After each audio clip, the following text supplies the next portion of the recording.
চিরঞ্জীব সরকার স্যারের সাথে Kenya Bangladesh high কমিশনে।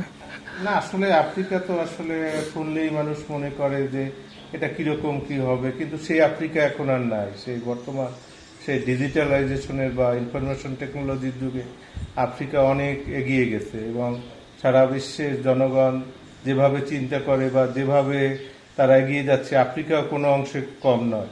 এদের যে ম্যালাডিগুলো ছিল তারা একটু একটু সেটা অ্যাড্রেস করতেছে, যার ফলে একটা সামনে একটা বিশাল সুযোগ তৈরি হয়েছে পুরো আফ্রিকা মহাদেশ জুড়ে।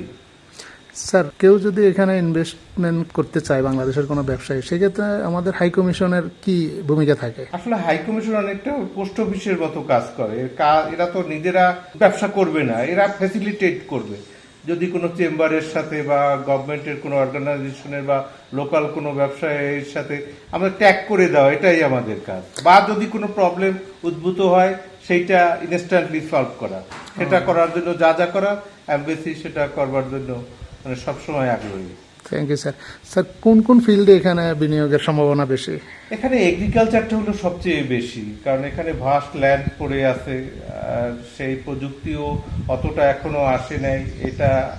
তারপর ফার্মাসিউটিক্যালসের সম্ভাবনা আছে, অলরেডি আছে এখানে স্কোয়ার বাংলাদেশে। তারপর এখানে ক্ষুদ্র ঋণেরও কাজ করার স্কোপ আছে, যেহেতু প্রায় 50 কোটির মতো একটা পপুলেশন আছে, যার ফলে সে আপনি গার্মেন্টস বলেন, অন্যান্য প্রোডাক্ট বলেন, হালকা ইঞ্জিনিয়ারিং বলেন, পেট্রোকেমিক্যাল বলেন, আপনি শিপ বিল্ডিং বলেন, সবকিছুরই এখানে একটা অপরচুনিটি আছে। কেনিয়াতে কি পরিমাণ আমাদের প্রবাসী আছে? এইটা তো আসলে আমাদের কাছে ওরকম ওই ডেটাবেস নাই, তারপরও আমাদের ধারণা সব মিলিয়ে প্রায় 1000 খানেক হবে।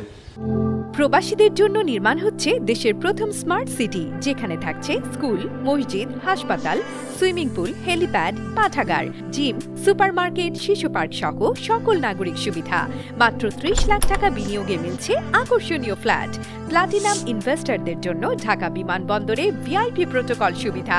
বিস্তারিত জানতে যোগাযোগ করুন স্ক্রিনে দেয়া হোয়াটসঅ্যাপ অথবা ইমো নাম্বারে।